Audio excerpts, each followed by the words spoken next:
Here with Coach Kemper Amick at Columbia High School. Coach, we certainly appreciate you allowing us to come by and visit with you today.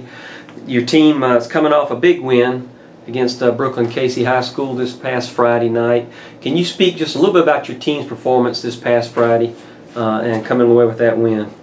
Well, all wins around here are big ones. So, but us and Brooklyn Casey over the years, we've had some great games, and they've been down a little bit, had a coaching change, and you know, we could see a difference going in, and we knew it'd be tough, and it was a tough game. Our kids, offensively, we probably had our best game all around, and it showed.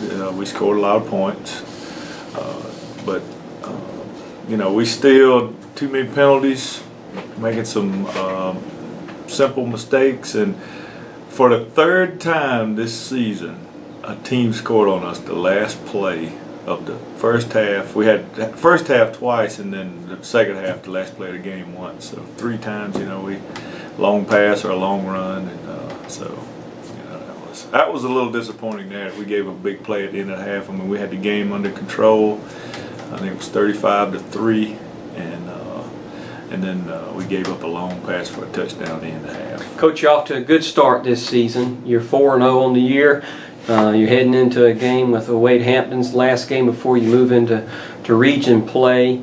Can you talk about your team's progression to this point in the season, kind of where you started out, where you are now? Are you pleased with that? And maybe what are some of the things you're still wanting your team to work on as you move forward? Well, being 4-0, you know, I feel very good. We all of them aren't pretty, you know, the wins, and you make mistakes, and that's just part of getting better. Around here, we try to keep them healthy, and hopefully we're ready for a run in the playoffs, and that's what we're looking at. We've, like I said earlier, we've still too many penalties, way too many penalties. I think Friday night we had 14 for 140 yards, which, you know, in a tight game, that could be the difference between winning and losing. And so I feel good about where we're at, but I know there's some things that we still have to work on. Sure.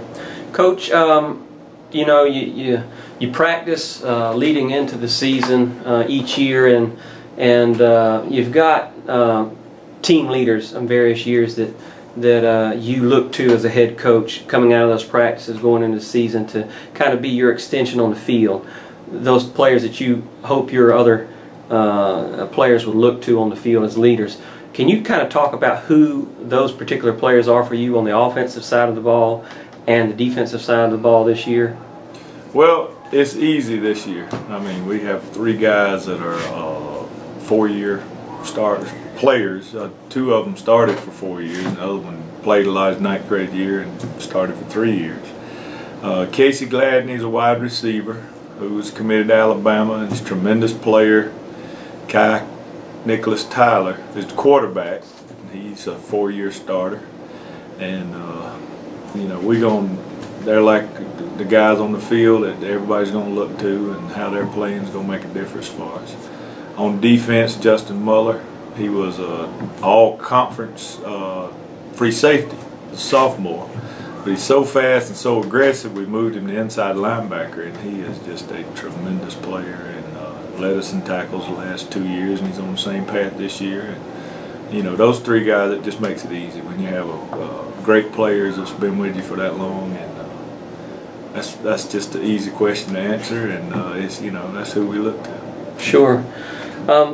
Coach, can you're getting ready to move into region play here in not too long. I know you haven't played anybody from your region yet, but I know as a coach you've been kind of looking around at how some of those other schools are doing this year so far. Heading into region play, how would you describe the region this year, and kind of where you see Columbia fitting into that picture pre-region play? Right.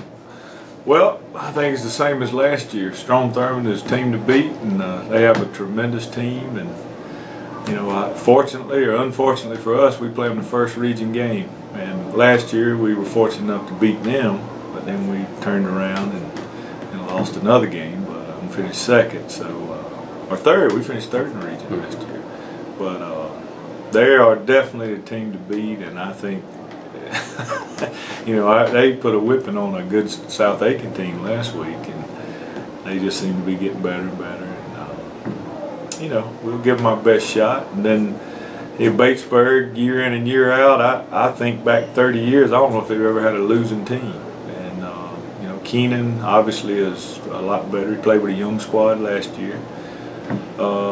Gilbert, they won a big game last week. Eau Claire has had the worst luck, misfortune this year that you could possibly have. He's lost, you know, kids that are committed to colleges and they're out for the season, and just they've had a lot of misfortune. And, you know, whether he'll get some of those players back, I'm not sure, but that's where we're at. Sure.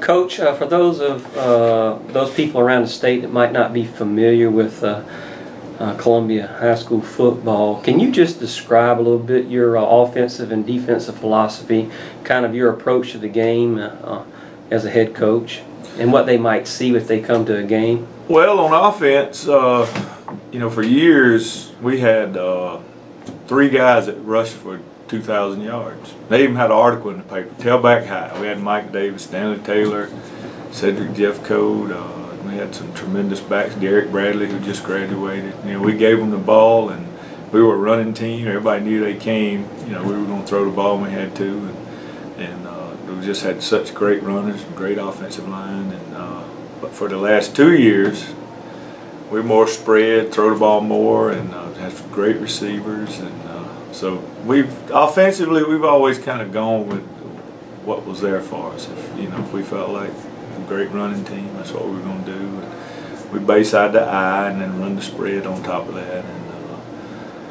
And defensively, before I became head coach here, I was a defensive coordinator with Coach Macaluso.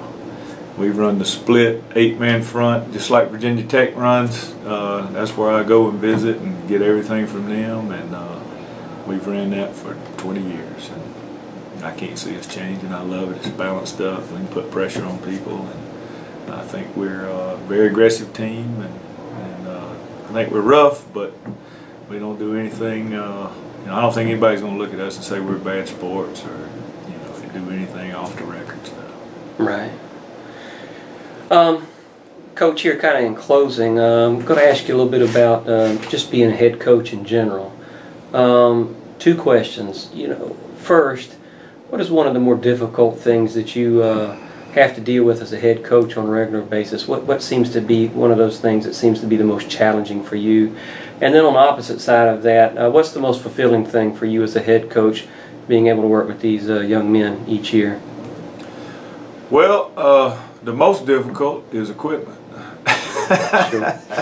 No, I hate dealing with equipment, but you know, the most difficult would be some of the situations that some of these kids come out of, and then you know how things are for them, and you hear all these just stories that will break your heart, and you just want to try to straighten things out for them. Sometimes you can, and sometimes you can't, and that makes it very difficult, you know, because you know how much potential someone might have, but you know, you can only go so far with some people. And on the other hand, the great thing about it is when you try to instill into these kids what you believe in, you know, what I believe in, and doing things right, and then see them going to college, and it makes me so proud when your kid comes to be graduated. You know, Mike Davis goes down to Carolina and graduates in 4 years, and we've had so many go on, and then you know they're graduating from college, and that's just, it makes me feel so good, and I just want them all to be a great success. Sure. Last question, Coach. You know, a lot of coaches vary on their approach with their team, whether they like to set goals with their team pre-season, or whether they just like to work with their team and they approach each team as it comes and let things fall where they may. Where do you fall in that coaching philosophy? I mean, do you like to set goals with your kids, or do you approach things on a game-by-game basis, or are you somewhere in between on that? I'm a game-by-game. I'm not the only thing that we talk to our kids about as far as goals is every week we talk to them. You come back, you look in the mirror knowing you gave everything you had. You gave it all you could give. You know, they're the only ones that can truly say that. You know, you have to look at yourself.